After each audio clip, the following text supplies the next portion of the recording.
For a long time, living with financial stability seemed possible. Interest rates were low, inflation appeared to be under control, and anyone with a bit of discipline could save money, invest in fixed income, and sleep peacefully. But those days are gone. Today, the reality is different. The world's strongest economies are drowning in debt. Governments are printing money just to keep systems running, which weakens the value of currencies.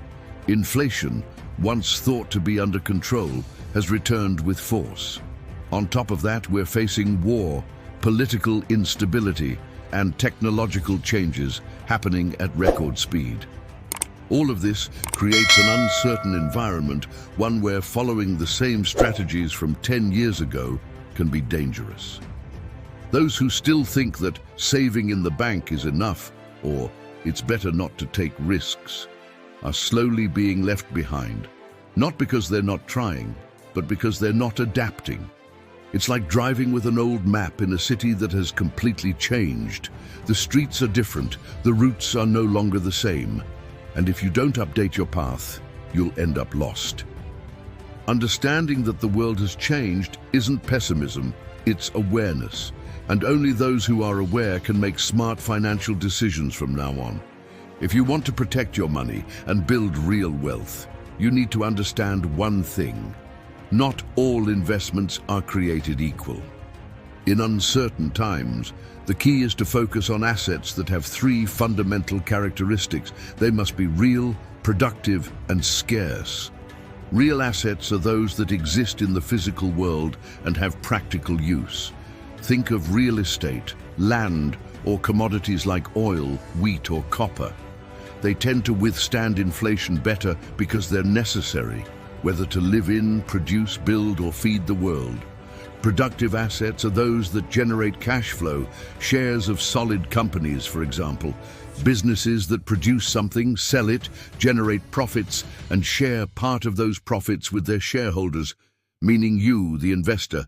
And scarce assets? These are assets with limited supply, and for that reason, they tend to hold their value even when everything else is falling apart. The classic example is gold. It doesn't pay dividends, but it serves as a safe haven during crises because the whole world trusts it as a store of value. So, the focus isn't just on earning more, it's on protecting what you already have. It's about making sure that 5, 10, or 20 years from now, your money still holds its value. Investing this way isn't a trend, it's a strategy. And those who understand this aren't just building wealth, they're building long-term security. A lot of people think they're diversifying just because they have a little bit of everything, a fund here, a property there, some popular stocks. But in practice, most of it reacts the same way when the market shakes. And that's not protection, that's an illusion. True diversification means having assets that behave differently in different situations. For example, when the stock market falls, gold often rises. When the dollar weakens, commodities often gain value. And when one economy enters a recession, another might be expanding. In other words, it's not just about having a variety of assets. It's about having assets that respond differently in each scenario. That means spreading your money across different asset classes, stocks, real estate, commodities, fixed income, gold. But it also means diversifying across currencies, countries, and economies. Because when one part of the world is in crisis, another might be full of opportunity. Think of your portfolio as an orchestra. If all instruments play the same note, the sound is poor and vulnerable. But if each one plays its part, the result is harmonious even when the environment changes. Proper diversification is like building a house with multiple pillars. If one fails, the others still hold it up. In a world where everything seems to be floating currencies, stocks, even governments, there are assets that work like anchors. They won't make you rich overnight, but when chaos hits, they hold your wealth in place, and gold is the ultimate symbol of that. For centuries, empires have risen and fallen, currencies have come and gone, but gold has remained. Why? Because it represents trust. It's scarce, recognized everywhere in the world, and doesn't depend on any government's promise. Think about it. A $100 bill is, in practice, ink on paper. It only has value because someone says it does. Now imagine anchoring your wealth to something with real, tangible value that's been recognized for thousands of years. That's why when markets panic, investors run to gold. Not because it will skyrocket in profits, but because it never fails to protect. The same logic applies to essential commodities like oil, copper, wheat. These assets represent the foundation of civilization. Without them, the world stops. Oil powers transportation, wheat feeds nations, copper is in everything, from electrical grids to smartphones. In unstable times, these products don't just retain value, they often increase in value because they remain indispensable. Now think with me. If you know a storm is coming, you look for solid ground, right? Nobody takes shelter in a house of cards, and when it comes to investing in tough times, gold and commodities are that shelter. They don't shine during the party, but they hold you up when the floor starts to shake. That's why the greatest investors always keep part of their portfolio in these assets, not because they expect to get rich off them, but because they know that in times of collapse, just keeping what you have is already a win. Protecting yourself wisely is also a way to grow, because those who don't have to rebuild after the crisis are in a better position to move forward, while others are still trying to get back on their feet. For a long time, big investors mostly looked at the same places: the US, Europe, Japan.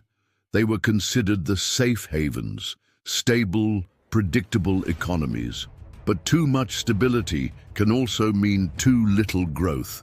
The big powers are aging, not just in terms of population, but also economically. These are saturated markets with little room for radical innovation. Meanwhile, the real transformation is happening on the edges of the system, in developing countries and emerging tech hubs. Markets like India, Indonesia, Vietnam, Brazil, Mexico, and many African nations are experiencing a quiet revolution. Yes, they still face big challenges: volatility, political instability, inequality. But they also have young populations, a hunger for growth, and above all, a willingness to innovate that major centers have lost. Now think, who would have imagined 20 years ago that companies like Alibaba or Mercado Libre would have the impact they do today? Or that the rise of AI, biotech, and clean energy would come from startups often born far from Wall Street offices? That's the new reality. The future won't come only from glass towers in New York. It's coming from garages in Latin America, from tech hubs in Southeast Asia, from public universities in countries once labeled emerging. And that is where the opportunity lies. Yes, investing in these markets requires caution, but it also requires long-term vision, because those who enter fertile ground early, plant smartly, and wait for the right time usually harvest much more than those who arrive when the land is already crowded. So the question is, will you keep betting only on the old centers out of fear of the new? Or will you start paying attention to where real growth is happening? Smart money doesn't just look for safety, it looks for multiplication potential. And today, that potential is more alive than ever in emerging economies and in innovation happening outside the spotlight. It's important to understand that investing in emerging markets isn't just about geography, it's about a growth mindset. While many developed countries are focused on preserving what they've already achieved, emerging markets are chasing what they're still yet to gain. And that shift in attitude changes everything. Look at the fintech boom in Latin America. In places where a large portion of the population lacks access to traditional banking, these companies offer fast, digital, affordable solutions. In other words, they're solving real problems with modern tech. That attracts users, grows fast, and of course draws the attention of smart investors. The same is true for clean energy in Africa or smart farming in Southeast Asia. These regions aren't following the old model, they're skipping steps. They're leaping straight into the future without the baggage of the past. And that's why the biggest fortunes of the next 20 years probably won't come from the obvious places. Now, when it comes to technological innovation, we're facing a once-in-a-generation moment. Artificial intelligence, automation, biotechnology, solar energy, blockchain. These are sectors still in their infancy. Investing in them today is like buying internet stocks in the 1990s. Except now, the data is clearer and access is more democratic. Of course, not every innovation will succeed. That's why information, analysis, and long-term thinking are essential. But those who are paying attention can already see the seeds of tomorrow's giants emerging in the midst of the chaos. The investor who ignores this out of fear or attachment to the past is closing the door to one of the biggest opportunities of the decade. We are no longer living in an economy driven solely by strength or tradition. We are in a world driven by agility, creativity, and adaptability. And those who realize this before the crowd position themselves to harvest before everyone else. Have you ever stopped to think that the biggest changes in history rarely started in the safest places? Silicon Valley, for example, was just a bunch of garages with young tech nerds. In the 90s, the internet was seen as a passing trend. Tesla, at first, was dismissed as an expensive joke about electric cars. What do they all have in common? Growth under the radar, innovation where no one was looking. And that's exactly what's happening now in emerging markets. While the world is distracted by crises in the big centers, new ideas are being born in unlikely places, with people seeking real solutions to real problems. Here's an example. Solar energy companies in Kenya are bringing electricity to entire regions that have never had access to the power grid. With simple, scalable technology, they are transforming whole communities while also generating profit. Another example. Online education startups in Brazil that are democratizing access to technical and vocational training, even in the most remote areas. These innovations aren't just promising, they are urgent, and because of that, they gain traction very quickly. Now let's talk about strategic vision. The average investor asks, will this make money? The smart investor asks, does this solve a problem? Because those who solve meaningful problems inevitably create value. And where there's value, there's return. What we're seeing today is a decentralization of growth. Opportunities are no longer concentrated in the world's capitals. They're spreading, and only those who dare to look beyond the obvious will seize them. That's why in 2025 and beyond, anyone who wants to build real wealth needs to stop looking only at where the money is and start looking at where the money is going. There's a silent revolution happening in the investment world. While most are still caught in the ups and downs of the stock market, more and more experienced investors are shifting toward a different kind of asset, private and real assets. But what does that actually mean? It means investing in tangible things, concrete, assets that exist outside the traditional system, and because of that, offer more control, more protection, and more predictability. We're talking about farmland, physical real estate, energy projects, private credit, infrastructure, forests, highways, logistics warehouses, distribution centers. These assets don't rely on political decisions or market hysteria. They generate value based on what they are and what they deliver to the real world. And why is this so important now?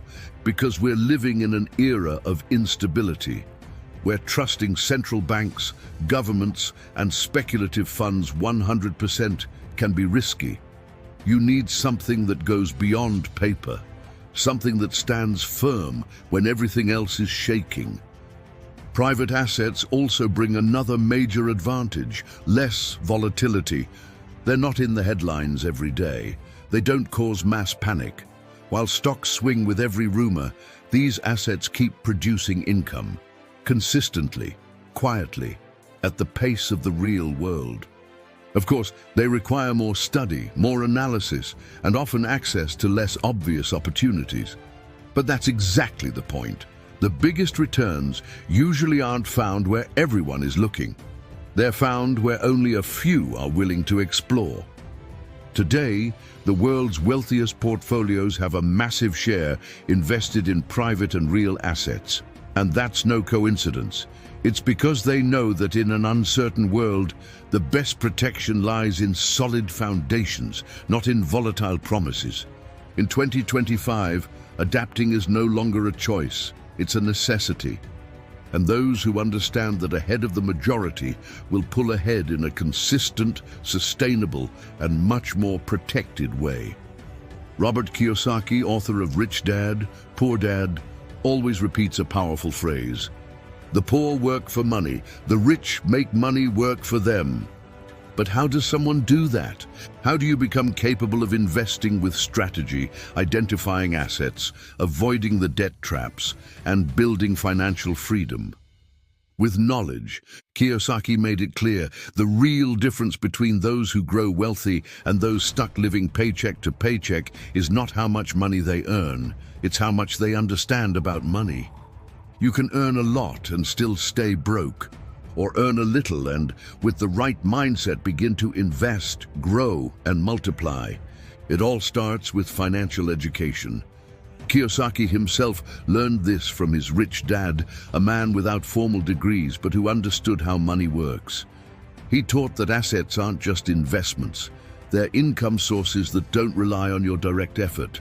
And the greatest asset of all is the knowledge that allows you to identify them. When you understand how money works, you stop working just for a paycheck. You begin to think like an investor. You see opportunities where you once saw risk. You start to build instead of just consume. And the most powerful part, this asset knowledge, no one can take it from you. It doesn't depend on the economy, the government, or luck. It's inside you. And the more you develop it, the more prepared you are to face any scenario, good or bad. So if there's one piece of final advice Robert Kiyosaki would give here, it would be this. Invest in yourself before investing in anything else. Because when the mind changes, the financial life changes too. If there's one lesson Kiyosaki repeats over and over, it's this. Wealth is not measured by how much you earn, but by how much you keep and make grow every month. A lot of people confuse wealth with freedom. They think being rich is having a fancy house, an expensive car, or a big salary. But that's an illusion. Because in reality, people who live for appearances are trapped. And those who live off a paycheck are on a timer. The key difference between those who are financially free and those constantly chasing money comes down to one word: cash flow. Kiyosaki always emphasized this. A real asset is one that puts money in your pocket every month without requiring more hours of work. It could be a rental property. It could be dividend-paying stocks. It could be a business that runs even when you're not there.